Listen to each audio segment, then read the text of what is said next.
ב-7 באוקטובר 2023 פתח ארגון חמאס במתקפה משולבת על ישראל, בדגש על יישובי עוטף עזה. מתקפה שכללה ירי רקטות מסיבי לעבר ישראל וחדירת חוליות של אלפי מחבלים מרצועת עזה לערים וליישובי הגבול שבגבול הרצועה. במתקפה זו נרצחו כ-1,400 אזרחים ואנשי ביטחון ישראלים ונחטפו כ-240 ישראלים לתוך שטחי הרצועה. רוב החטופים היו אזרחים, כולל נשים, קשישים וילדים, וכן כמה עשרות עובדים זרים. במהלך מתקפת טרור זו חווינו על בשרנו את שחשו היהודים בגטאות תחת הצורר הנאצי. אלמלא צה"ל וכוחות הביטחון שהצליחו בזמן קצר להפוך את הקערה, לשחרר את היישובים שנכבשו ולהציל את מי שניתן היה להציל, ממדי האסון היו עוד יותר גדולים. אך אין בהתאוששות המהירה של צה"ל וכוחות הביטחון כדי למחות את ממדי ההרג וההרס שאליהם נחשפנו ככל שנקפו הימים. עד לפברואר 2024 הושבו לישראל 112 חטופים חיים, חולצו 11 גופות ונקבע מותם של 30 מהחטופים שגופותיהם נותרו בידי חמאס. מטה משפחות החטופים והנעדרים מפעיל לחצים בישראל ובעולם ומארגן מיצגים, עצרות מאבק, משלחות הסברה ופעולות מחאה לשחרורם של כלל החטופים והנעדרים בהקדם האפשרי. כיכר החטופים, השם הבלתי רשמי החדש של הרחבה שמחוץ למוזיאון תל אביב, הפכה בחודשים האחרונים למקום להבעת הזדהות עם כאב המשפחות. קבוצות נוער מכל רחבי העולם שבאו להתנדב ולתמוך במדינת ישראל מתערבבים בזרם הישראלים סביב מיצגי האומנות ודוכני החולצות והדיסקיות שהפכו סמל למאבק להחזרת החטופים. הותר לפרסום. הלב נשבר בכל פעם מחדש למקרא שתי המילים הללו בעדכוני החדשות היומיות. המלחמה הממושכת והמוצדקת גובה מחיר בחיי אדם. ברשימת השמות שמתיר צה"ל לפרסום ניתן לראות את כל חלקי החברה הישראלית על שלל גווניה.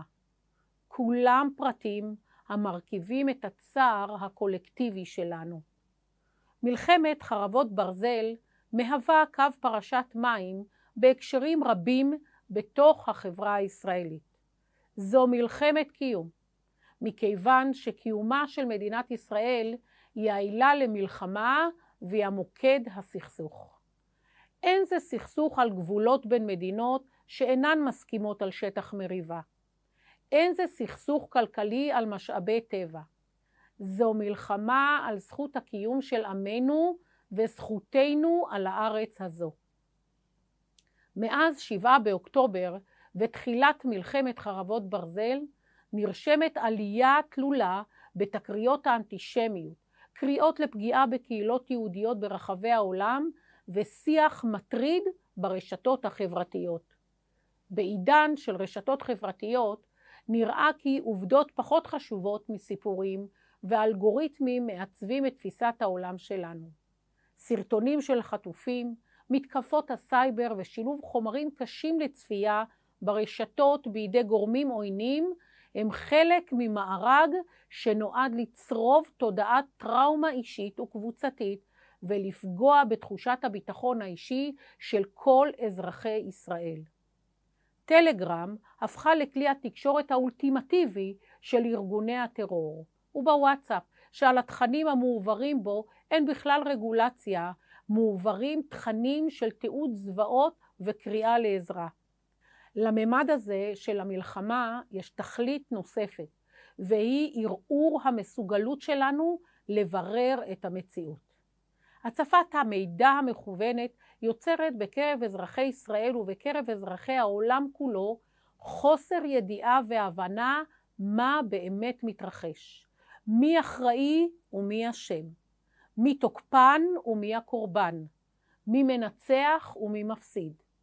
הממד הזה נסמך על תופעות תרבותיות שהפכו לרווחות בעשורים האחרונים, ובראשן תופעת הפוסט-אמת, שגרמה לכך שהבחנות בסיסיות כמו אמת מול פייק, עובדות מול דעות ואמונות, אמון מול חשד, פרטי מול ציבורי, הפכו למעורפלות. אלה יוצרים קווי שבר, והממד הדיגיטלי של המלחמה מיועד להרחיב אותם. ההתייחסות המקלה ולא פעם האוהדת לחמאס לעומת הגינוי הכבד לישראל הגיעה מהר מאוד גם למוסדות אקדמיים, ביניהם מהמובילים בארצות הברית, שבהם נערכו הפגנות ואירועים פרו-פלסטיניים מול השתיקה או תגובה רפה של הנהלות המוסדות האקדמיים. האו"ם, הצלב האדום, ארגוני זכויות האדם, זכויות הנשים, זכויות הילד ברחבי העולם, אף אחד מהארגונים הללו לא התייחס כלל לאזרחי מדינת ישראל, לזוועות ולאסון הנורא. משבר בסדר גודל כזה מטלטל את שגרת חיינו, מביא להתערערות תפיסות, עמדות ומטרות.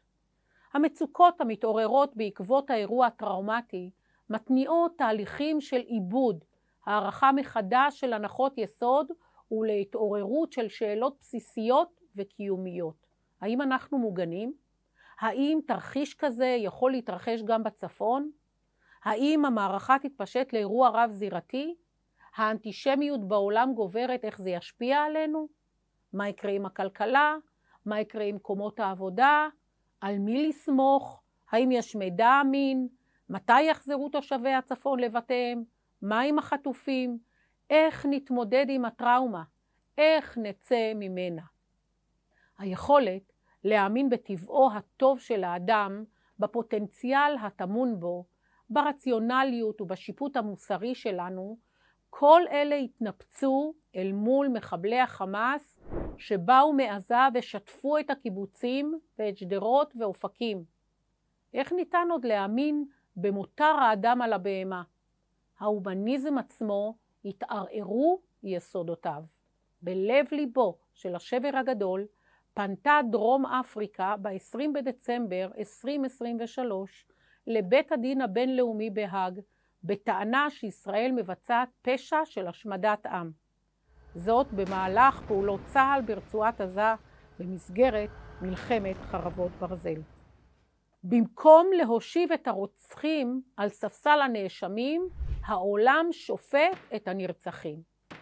ריבוי זירות ההתמודדות, הרוגים, פצועים, חטופים, עקורים מבתיהם, הרס יישובים וגינוי בעולם, מעצים את המצוקה האישית והקולקטיבית ומעלה את מספר מקרי הטראומה ההומנית בקרב אזרחי המדינה. התמודדות קודמת של אומות עם מקרי טראומה המונית בעקבות אירועי אסון יכולה לסייע לנו במבט אל האופק השיקומי של קהילות ושל אלפי אזרחים ישראלים. אסונות המוניים נחלקים בדרך כלל לשתי קבוצות על פי מקורם. אסונות שמקורם בטבע, הגורמים נזקים רבים ברכוש ובנפש, אלה הם אירועים בלתי נשלטים ובמידה רבה גם בלתי נמנעים. הם כוללים בין היתר שיטפונות, התפרצויות וולקניות ורעידות אדמה. כזה היה אסון הצונאמי ביפן. ב-11 במרץ 2011, רעש אדמה בדרגה 9 שלח גלים בגובה 40 מטר אל חופי יפן.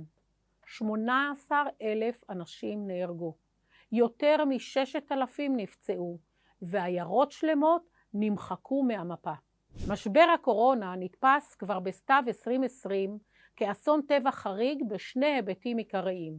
האחד, היותו משבר גלובלי הפוגע במקביל במדינות שונות. השני, עוצמתו, משכו והיקף נזקיו. הקבוצה השנייה של אסונות היא אסונות מידי אדם. אלה כוללים אירועים עתירי נזק שמקורם באופן מוחלט או בעיקר במעשים ובמחדלים אנושיים. תשומת הלב הציבורית לאסונות מידי אדם ובייחוד למלחמות ולפיגועי טרור קשים מהדהדת יותר מזו הקשורה לאסונות טבע. כזה היה אסון התאומים. בבוקר, ה-11 בספטמבר 2001, חטפו טרוריסטים מארגון הטרור אל-קאעידה 4 מטוסי נוסעים שהמריאו מנמלי התעופה בארצות הברית, כאשר מאות נוסעים על סיפונם. החוטפים הפנו את המטוסים אל עבר יעדים הידועים כסמלי הכוח של אמריקה, מגדלי התאומים שבמרכז הסחר הבינלאומי בניו יורק, מבנה הפנטגון וגבעת הקפיטול בוושינגטון. כ3,000 איש איבדו את חייהם במתקפה הרצחנית. הריסת מגדלי התאומים הובילה לפגיעה עמוקה בכלכלה של מנהטן, בד בבד עם השפעה משמעותית על השווקים העולמיים. אסון טבע, כל כמה שהוא נורא וקשה, הוא אירוע בלתי נשלט. האדם נתון לחסדי הטבע. לעומתו, אסון מידי אדם הוא אסון שנוצר במכוון על ידי האדם, ולכן מוביל לשבר ערכי ומוסרי. וכך גם קרה במתקפת ה7 באוקטובר. ההתקפה של חמאס מהווה הפרה חמורה ביותר של כל קוד מוסרי, אנושי ובסיסי.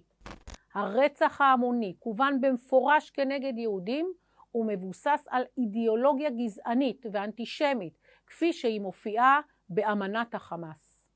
הרצח ההמוני מהווה הפרה של הכללים הבסיסיים ביותר של המלחמה, האוסרים על התקפה מכוונת כנגד אזרחים. ההיקף העצום של הזוועות שבוצעו מכניס את המתקפה למסגרת ההגדרה של פשעים נגד האנושות. חקר אסונות בעולם מראה כי יכולת האדם להתאושש ממשברי קיצון היא גבוהה בהרבה ממה שנדמה לנו. יש בתוכנו יכולות להשתקם גם מאירועים קשים שאין מילים לתאר אותם. המלחמה מזכירה לנו את המשמעות העמוקה של מדינת ישראל הדמוקרטית. היא מחזירה למודעות את הערכים המשותפים שבליבת הקיום שלנו. המשמעות הזו פותחת חזון ותקווה, מחזקת את יכולת ההכלה וההתמודדות ומרפאה. הרב ישראל מאיר לאו אמר, כשיש בשביל מה למות ביחד, יש בשביל מה לחיות ביחד.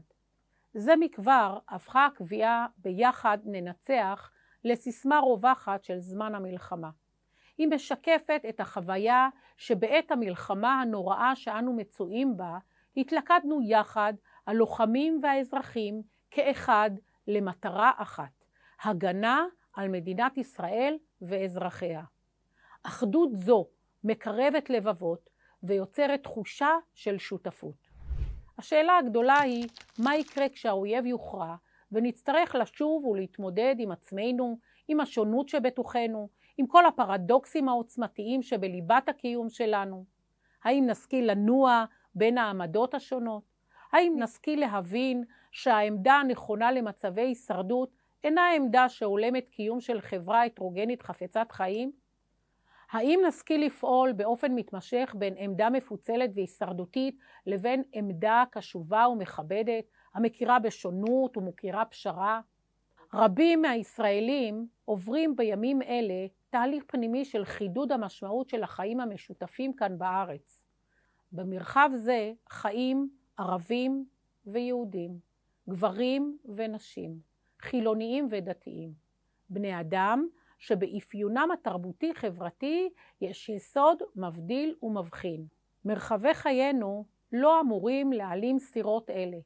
הם נועדו לאפשר קיום דיאלקטי הנבנה על הקשרי חיים משותפים שאותם חולקים יחד בני האדם. הקשרים האלה יכולים להיות קשורים לחוויות המקום, לשפה, לטעמים ולישראליות. ישראליות, זו הנוכחת בחיינו, מספקת לנו אוריינטציה ומשמעות. המלחמה בעיצומה אנו נתונים בימים אלה משקפת בבהירות יתר את מה שנשכח. עלינו לשוב ולאחוז במשמעות העמוקה של מדינת ישראל ובערכי הליבה המשותפים. אנו חייבים זאת לנופלים, לחטופים ולנרצחים. שלומי כשלום עמי, אמר חיים גורי. המלחמה הזו כרוכה בכאב לב אישי השזור בכאב הלאומי בעוצמה בלתי מוכרת. ולצד הכאב גם רגעי התעלות, וביניהם רגעים רבים של אחדות באזורי שסע. אחת התופעות המבורכות שליוו את המלחמה רוויית הכאב של שכול ואובדן, היה גל ההתנדבות והסולידריות ששטף את כל שכבות החברה בישראל. הפכנו את המושג מלחמת אחים לאחים למלחמה. מדובר באנרגיה חברתית שהייתה חבויה בנו. הסולידריות הישראלית, גם אם היא הייתה מכוסה לפעמים בשכבות אבות של אבק פוליטי וקרבות חברתיים מפלגים, הסולידריות הזו אינה דועכת. כל אחד ואחד מאיתנו הוא לא אותו אדם מאז תחילת המלחמה. אך אין זה שינוי שמבטל את כל מי שהיינו לפני, אלא שינוי שיש בו צמיחה.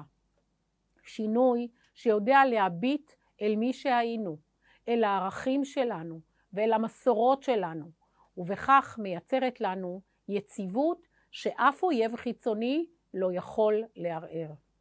הניסיון האנושי מלמד שגם מתוך השפל העמוק ביותר ניתן להתרומם.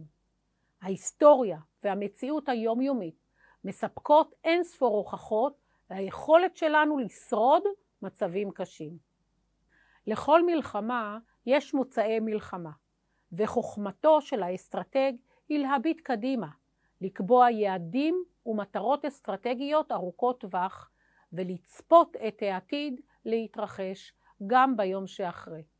להוביל אסטרטגיה לאומית לבניית זהות ישראלית מאחדת ומשותפת, כזו המחברת את כלל תושבי הארץ הזו לחברה אזרחית חסונה. איך משקמים חברה שספגה טראומה קולקטיבית? התפיסה הרווחת מחקר אסונות המוניים, בין אם בידי אדם או אסונות טבע, מורכבת מארבעה מרכיבים המאפיינים את מעגל הצמיחה וההתחדשות. השלב הראשון הוא שלב ההכנה לקראת האירוע הבא. איך נכין את עצמנו לקראת אירוע דומה בעתיד כדי למזער נזקים. השלב השני הוא התגובה לאירוע. איך נגיב יותר בצורה אפקטיבית? מה נעשה כמענה ראשוני מיידי ומה נעשה למען מענה מתמשך? השלב השלישי הוא שלב השיקום. כיצד נשקם את התשתיות שנפגעו? כיצד נשקם אנשים? ולבסוף מגיע שלב ההפחות, שהוא שלב המניעה. כיצד נצמצם את הסיכון המתמשך? כיצד נוכל להפחית את השפעתו של אירוע דומה בעתיד? זוהי תפיסת החוסן, שנוספה לתורת הניהול של אסונות המוניים. היא מתבססת על ההנחה שאסונות מתרחשים וימשיכו להתרחש למרות מאמצי המניעה וההפחות. עם זאת, ניתן לייצר ולשמר על ידי תכנון ממוקד מוקדם והשקעת תשומות הכרחיות, יכולות מערכתיות שיאפשרו גם התמודדות מוצלחת עם מרכיבי ההפרעה. יצירת רציפות תפקודית מינימלית גם בתנאים קשים, התאוששות מהירה יחסית של המערכות הנפגעות וגם צמיחה מחודשת בעקבות האירוע. תהליך זה הכרחי על מנת לגבש מחדש תפיסות חדשות שתעמודנה במבחן המציאות שהשתנתה לנו. מה מקומה ותפקידה של מערכת החינוך בשיקום? כמו בכל סיטואציה שכדוגמתה לא הייתה בעבר, גם למערכת החינוך לא היה ספר הוראות ברור שניתן להוציא מהמגירה ולתפעל בצורה מיידית, ומערכת החינוך נאלצה להמציא ולכתוב אותו תוך כדי תנועה. מערכת החינוך נדרשת לתת לילדי הדור האבוד שחווה את מגפת הקורונה וכעת את מלחמת חרבות ברזל, מענה מהיר שיספק רווחה וביטחון. מתהליך ייצוב שגרת לימודים ועד כלים רגשיים וחינוכיים לחיים בחברה דמוקרטית, הן בחירום והן בשגרה. מערכת החינוך חייבת להתמודד עם ההשלכות הקשות של חשיפת ילדים לאירועי אלימות, מלחמה וטרור, והשפעתם על חייהם בממדים שונים ובעוצמות שונות. חקר אסונות בעולם גילה כי ילדים שחוו באופן אישי פיגועי טרור המוניים מראים לעתים קרובות ירידה מתמשכת ומשמעותית בהישגים לימודיים, בתחושת הרווחה בבית ספר ובאיכות החיים הכללית. ברמה המיידית היה צורך לסייע לילדי הדרום והצפון שפונו מבתיהם, לייצר עבורם מענים, לייצר שגרת לימודים, פעילויות חברתיות ובעיקר מענים רגשיים לכל מי שנחשפו באופן ישיר לזוועות ה7 באוקטובר, איבדו את בני המשפחה, חברים ומתגעגעים לחבריהם, לגן ולכיתה שנחטפו לעזה.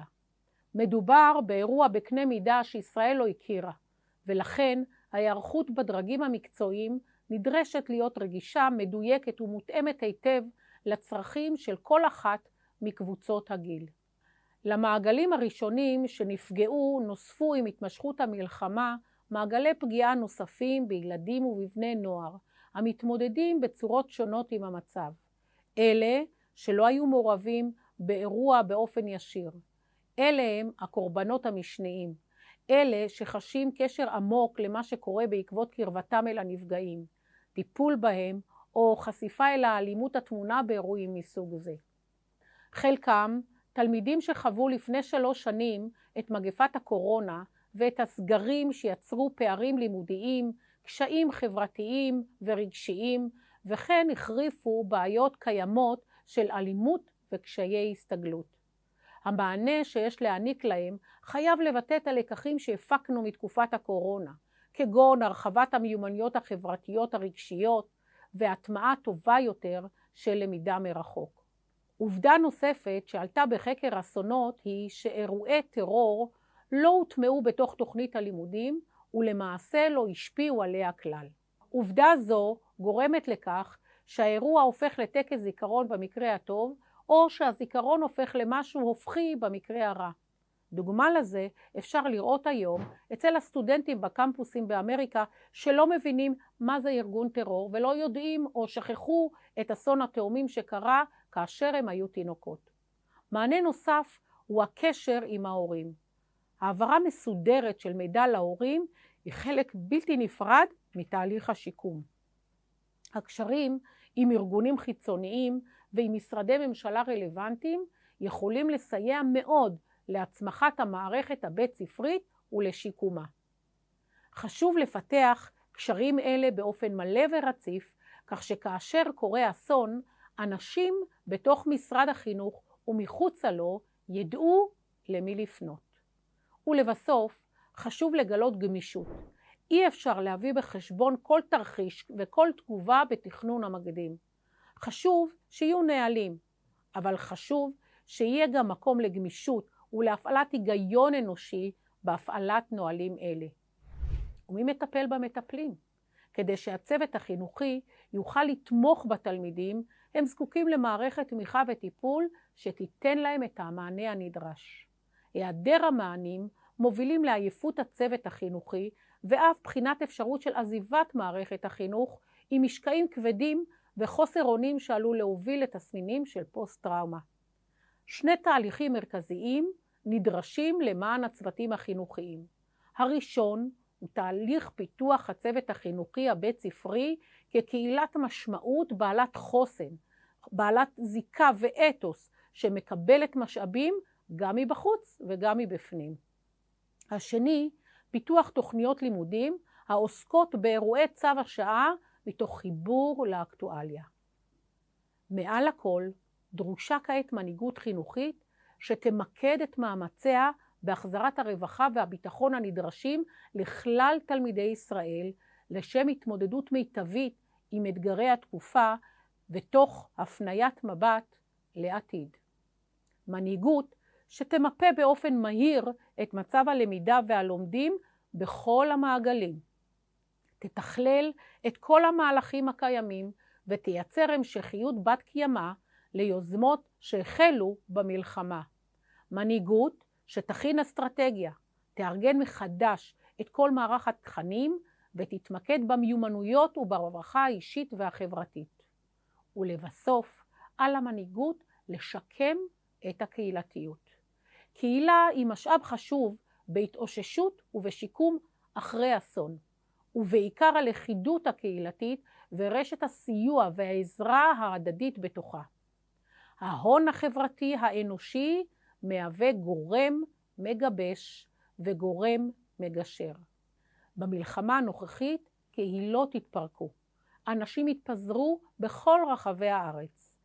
מסרים מההנהגה יכולים לתרום לקידום תחושת התקווה וההחלמה של הקהילה באמצעות הפחת רוח של תקווה ואמונה ביכולת של האנשים להתמודד עם האסון באמצעות סיוע להערכת סיכונים ריאלית והדגשת השבת הביטחון.